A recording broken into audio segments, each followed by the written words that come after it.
Ludzas parkā iebrauc auto ar ceļamkrānu. Pirms celties 5 stāvu mājas augstumā, darbinieki pēta, kā noskatītajam mērķim labāk piekļūt. Zaros sapīties ir ne tikai viegli, bet arī bīstami, spriež vīri. Viņi šeit ieradušies, lai no kokiem noņemtu krauķu ligzdas. Nelielie kraukļiem līdzīgie putni savairojušies ne pa jokam, apstiprina vietējiem. Jau drausmīgi pa šito ielu, tā rītā nevarēja cilvēki gulēt, ka viņi tā sāk savas dziesmas. Un vairākas ligzdas, nav jau tikai viena ligzda kokā, tur pa 7, 8, un ka viņi sāk. Un visu, tos izzāgēja, te tak nav.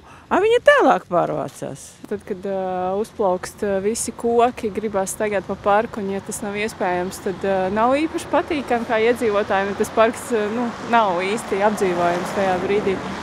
Bet, protams, jācīnās jau kaut kā saudzīgi. Bet mums te bija puisis, viņš saka, man nepatīk, ka ņem ligzdiņas numos. Žēl. Žēl tas ligzdiņas. Jā? Bija tādā vidiņa? Jā.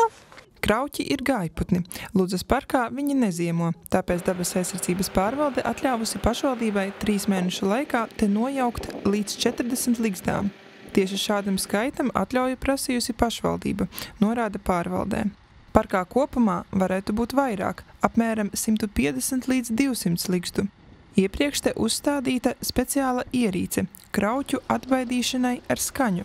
Neiet tik raiti, kā gribētos, vērtē pašvaldības vides inženieris. Diemžēl neviena efektīva un legāla veida uz doto brīdi nav. Ja būtu atļautas medības pilsētā, tad iespējams varētu kaut kādu daļu nomedīt. Bet vai tas ir tik humāni? Izzāgiet kokus, kas arī nav lietderīgi, tomēr parks. Eiropas līmenī krauķu populācija nepieaug, saka Dabas aizsardzības pārvaldē. Tie strauji izplatās lokāli un īstermiņā. Zāģēt kokus nav vērts. Medīt to pārvalde visdrīzāk neatļautu arī ārpus pilsētas, jo būtu grūti mazo putnu atšķirt no citiem. Tomēr arī ligzdu noņemšana ir maz efektīva. Krauķi barību meklē atkritumu tvertnēs, tāpēc, lai putnu būtu mazāk, jāpieskata, lai tās nestāv vaļā. Pirms pāris nedēļām Dabas aizsardzības pārvalde pašvaldībām organizēja semināru šīs lietas pārunājot. Pagaidām viena konkrēta risinājuma nav.